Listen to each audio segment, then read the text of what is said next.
Hello, बच्चों.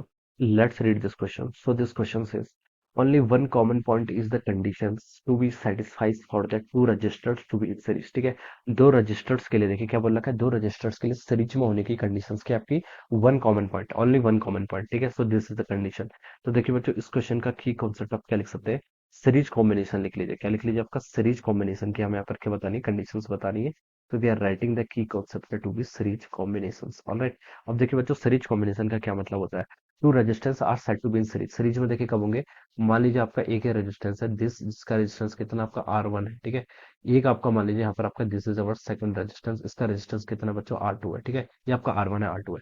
Only one common point is the condition to be satisfy for the two resistor to be in series. दो resistors को series में होने के लिए आपकी ये कंडीशन क्या होनी चाहिए, सेटिस्फाई होनी चाहिए. ठीक है, ये आपका क्या है, R1 and this resistance is our R2. Alright. अब देखिए बच्चों, ये सीरीज में इसका मतलब क्या, देखिए सीरीज में कब कहते हैं, जब when they are connected end to end. ये एंड टू एंड कनेक्ट है. देखिए ये रेजिस्टेंस है. ठीक है, जैसे मान लीजिए मैं इसको ए ओ बी बोल देता हूँ, तो ओ पॉइंट देखिए इनका क्या है, कॉमन पॉइंट है. ठीक है, तो this is the only one common point. ठीक है, तब हम बता सकते हैं कि ये दोनों रेजिस्टेंस के आपके सीरीज में कनेक्टेड है. ठीक है, तो उनका क्या होता है, एक आपका कॉमन पॉइंट होना चाहिए. ठीक है, अगर देखिए ये कंडीशन किसके लिए, this is true for the only for two resistors. अब मान लीजिए आपने एक रेजिस्टेंस मान लीजिए से और कनेक्ट कर लेते हैं, आपका कोई R3, तब हम नहीं बोल सकते ये R1 and R2 are the series. ठीक है, तो ये आपकी सिर्फ टू रेजिस्टेंस वाली कंडीशन पे ही क्या होता है, आपका सेटिस्फाई होता है. ठीक है, अगर हमने थर्ड रेजिस्टेंस को भी ऐसा कनेक्ट कर दिया, तो अब हम ये नहीं बता सकते कि R1 and R2 are in the series. ठीक है, तो दो रेजिस्टेंस का होना ही होना जरूरी है, और वन कॉमन पॉइंट क्या होना चाहिए, आपका होना चाहिए. ठीक है, तो तभी हम इस कंडीशंस में क्या है यहाँ पर आपको ऐसे बता सकते हैं. Alright.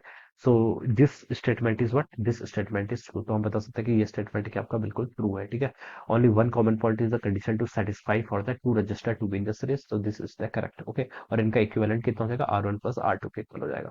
This will be the answer of this question. So I hope you all understood this concept. All the best and thank you.